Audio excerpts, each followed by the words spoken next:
For my advanced portfolio, I created a music video to Adele's song When We Were Young. The way Adele was representing the lyrics is not exactly how I wanted to interpret them. So instead I used the closing conventions of a narrative perspective. In Andrew Goodwin's theory, where he talks about the visuals representing the lyrics, this is what helped me guide me through making my music video a narrative context. Goodwin also mentions the mode of address for the artists, and songs are either stories or storylines, and the artist is the storyteller. This is how I wanted to represent my music video. I wanted the actor who plays Adele to tell the story of my nan and granddad with flashbacks to when they were younger. From the visuals you see in my music video, I want the lyrics to basically speak out from what you see. I wanted people to be able to understand what's going on and basically what the story is about, because it's about my nan and granddad as a couple, it's about their marriage, how long they've been together, and that kind of special bond that they do have. It is all a true story. Everything that was shot, even lyrics that are sung in the song actually do relate back to my nan and granddad's relationship, because my granddad used to travel a lot, and the shot obviously where he comes back, it's like them being reunited and stuff. So yes, it is all a true story, and I just wanted to make something different, something, a song that Adele is trying to make it more of a breakup song. With me, it's kind of a memory flashback to when they were younger, and I think it's something that I've never quite seen before, so that's why I wanted to make it. I wanted to make it something really unique like that. I had a lot of inspiration from quite a few music videos that I saw on YouTube, but the one that I really liked, the one that stood out for me and I got a lot of ideas from, was James Arthur's song Say You Won't Let Go. I of course got the inspiration of using the black and white editing filter, as I love everything to look quite vintage and quite classic looking. With the effect as well, I wanted my music video to seem old and quite unique, especially with the flashbacks that I included. I wanted to show that I could make this music video by revealing that I can change the meaning of the lyrics in a very creative and effective way. For my ancillary tasks, I researched into some really good examples of digipacks and music album adverts for a magazine. I also tried to relate my ancillary tasks as much as I could back to my music videos, so little things that you would see in my ancillary tasks or in my music video, and little things that you would see in my music video or in my ancillary tasks. So it shows that simple connection between them both, that if people saw them together they would know it's promoting basically the same thing. I've also stayed within the music video convention by staying on the beat and editing on the beat as well, which is basically what Carol Vanellis's theory, it's where it's being used. I also moved the camera in time with the music to give it a bit more of a rhythm. So it showed the change in era as well as time from when each shot is cut.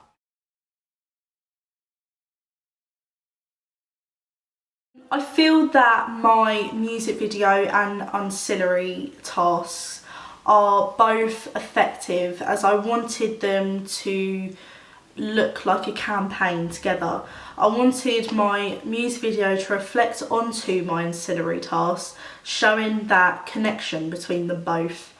When making my ancillary tasks, I named the album Blue, which is Adele's middle name, to kind of show that input in the digipack itself. and I use the colour blue a lot in the digipack. So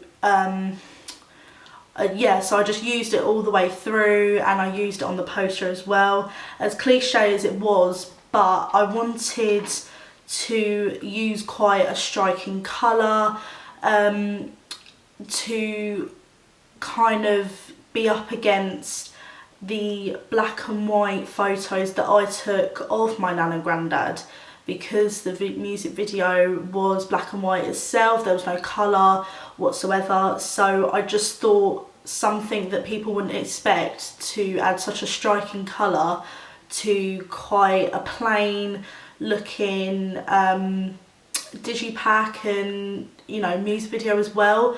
So I thought, you know, I'd shock people with that, and it then relates back to Adele because her middle name is Blue. But I also wanted to show that pop of colour in a really creative way when I created the grid kind of look to the album. So it was quite, so I use it for like a graphic design kind of appeal, and it's not like a typical photo, so the blue has had quite an input in the images themselves. And then of course I use the colour white to make the blue stand out. And then inside the album I used the black and white photos around, but then so that my nan and granddad were more focused, I used the colour blue as the background, so it kind of shows that plain like appeal to it, but then that kind of pop of colour with it, so it's quite unique looking. And then I used a tiny little photo of my nan and granddad as well on the back. The magazine advert is quite plain, but I suppose the many examples that I have looked at, there isn't really a huge amount going on, so I just don't think that's what people would want if you saw in a magazine promoting an album cover. I wanted it to be quite simple but effective, so with the colour blue, if you saw that flicking through a magazine, I want it to like grab people's attention. I wanted it to like make people read it and make people to want to go and buy the album.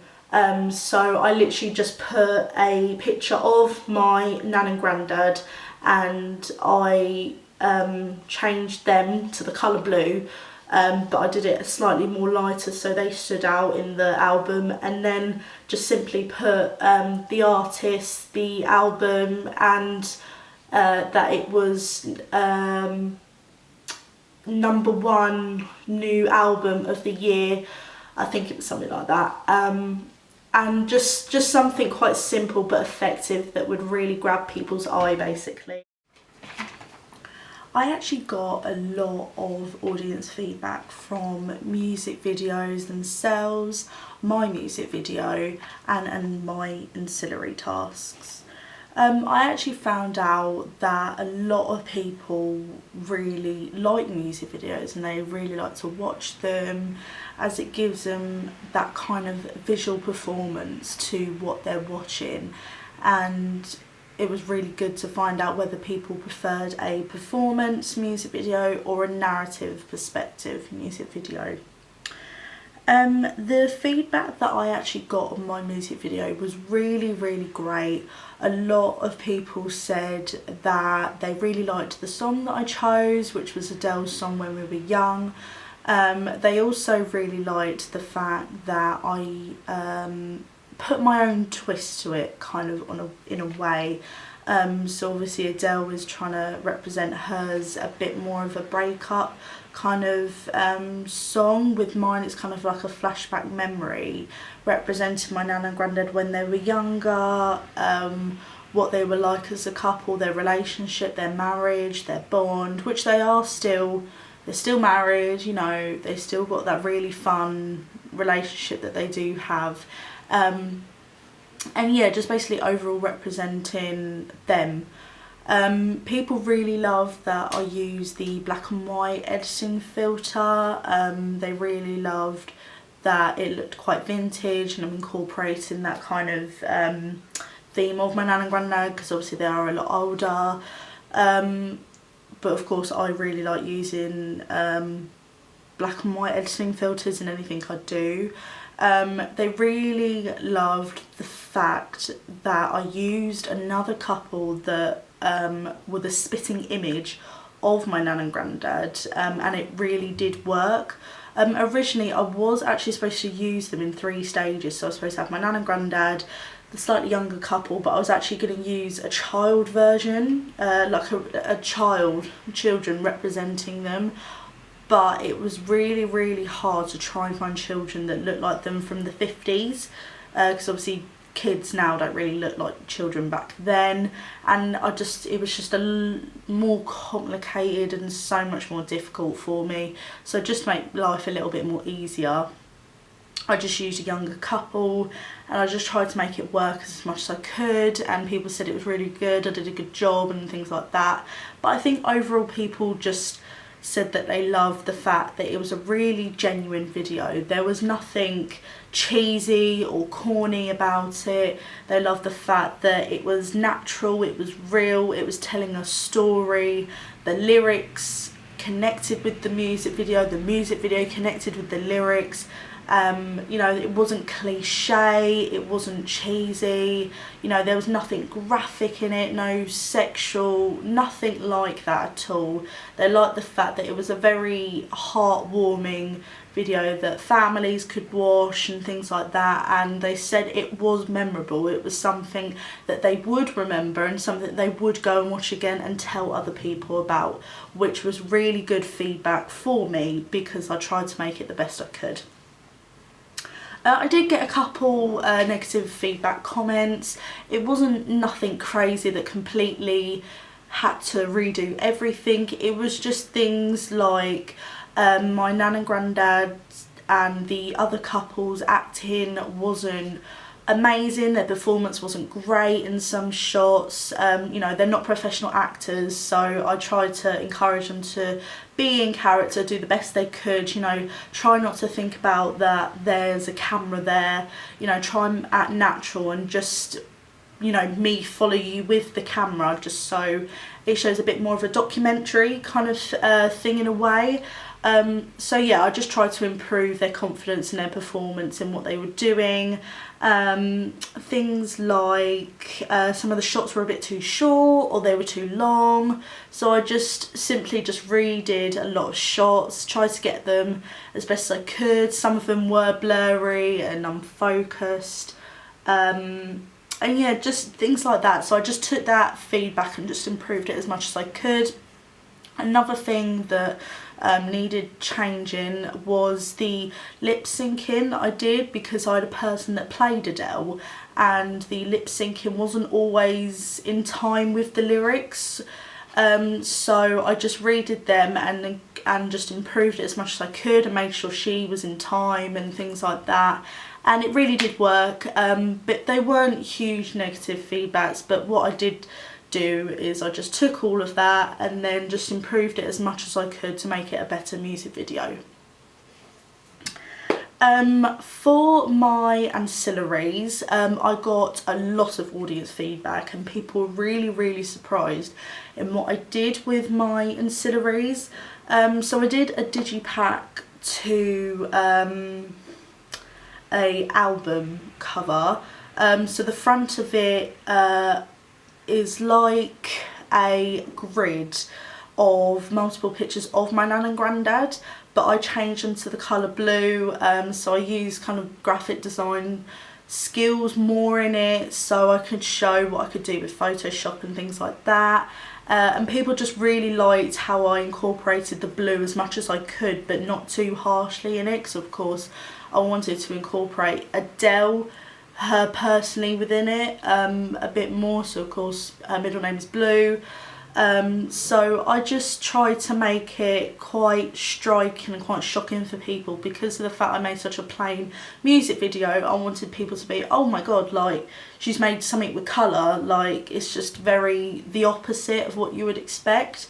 And of course the front cover is the most kind of the side that is most kind of colourful. There's a lot going on and things like that, because I had the name of the album Blue, Adele, all of the images, the Columbia logos, the barcode, and then UK's #1 voice. I did want to make it a little bit more complex just to show off a bit more skill and what I could do and things like that. But then of course inside I had the pictures of my nan and granddad, which people really liked because I took them personally of my nan and granddad, and people really liked.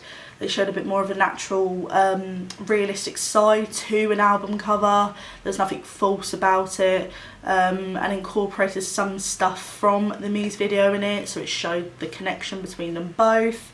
People really liked that, and yeah, they just liked the fact that I used something quite clever of her middle name, but I kind of cliche used the blue, but I wanted just to do something that would really shock people, and people really did like what I did with it, so that was quite good.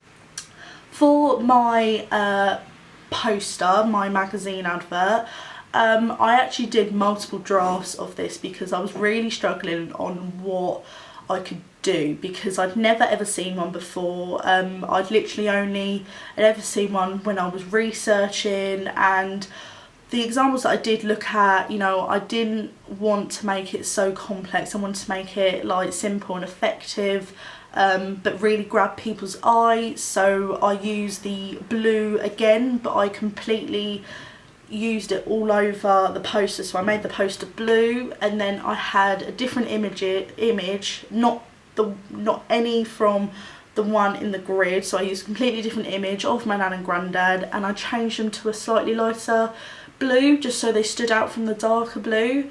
And then of course I just had the name of the album, Adele, and then of course UK #1 voice, you know, go and buy it on iTunes and things like that, and Spotify, and just all what you would usually find. I just didn't want there to be too much going on. I just felt, you know, people would get lost in what they're looking at. It's too complex. They want something.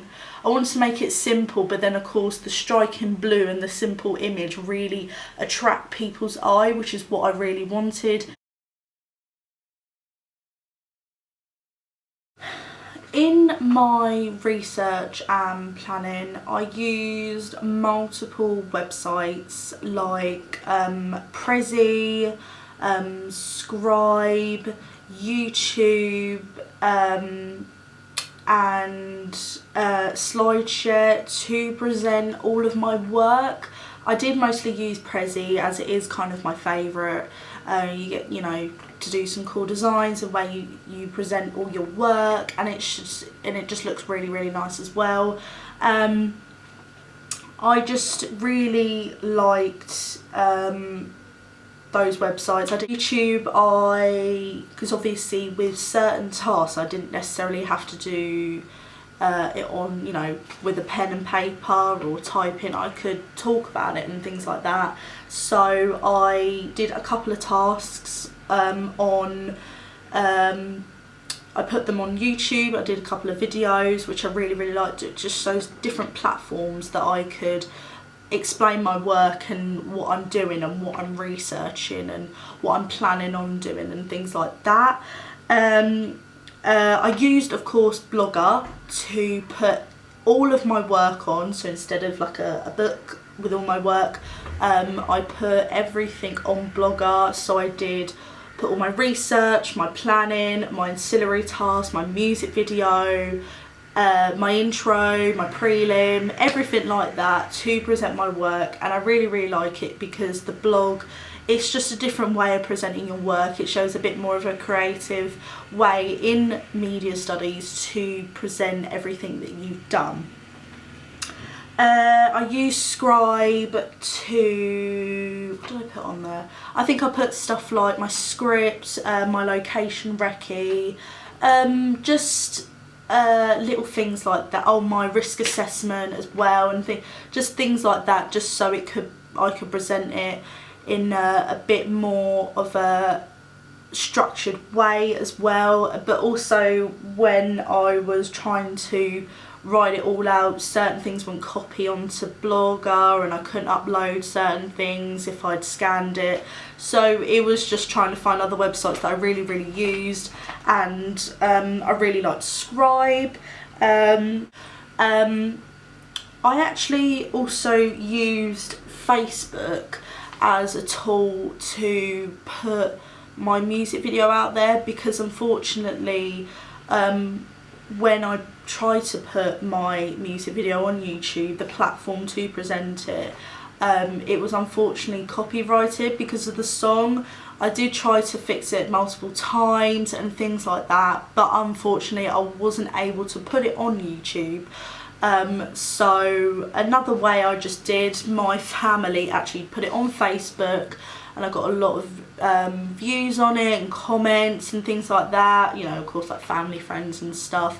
But it was just another way of presenting it, as I couldn't on YouTube and things like that, which was really unfortunate. My main tool for editing and just making my music video was iMovie. I'd worked with iMovie for years, and I used other editing kind of websites and things like that. They were okay. I didn't really know them as well, and I couldn't relate to them as much. I'd use Adobe Premiere. It's okay. I found it just a bit more complex, and I just didn't really relate to it as much. So I just stuck with iMovie. And I used iMovie to edit all the videos I put on YouTube, so my audience feedback, my my test shots, my bloopers, my audience theory, so the theorists that I spoke about, I can't remember the name of it. But yeah, no, just planning on what I was going to be doing and the story that I was going to tell and things like that. But yeah, I did use quite a huge amount of websites just to display all my research and planning, but I'd use these websites from years and years in media, which I just felt comfortable with and I knew how to do, but I just simply developed and improved what I could do with them. The camera that I used is the one I'm actually using now. It's the Canon camera. I can't actually remember the name of it. It's something like EOS 100D, I think that's what it says on it. It's a Canon camera, and it's a really good camera. It's very well up to date of what I could do it. It's got really good quality. The lens is brilliant. The lens is an 18 to 55mm lens. It's really good.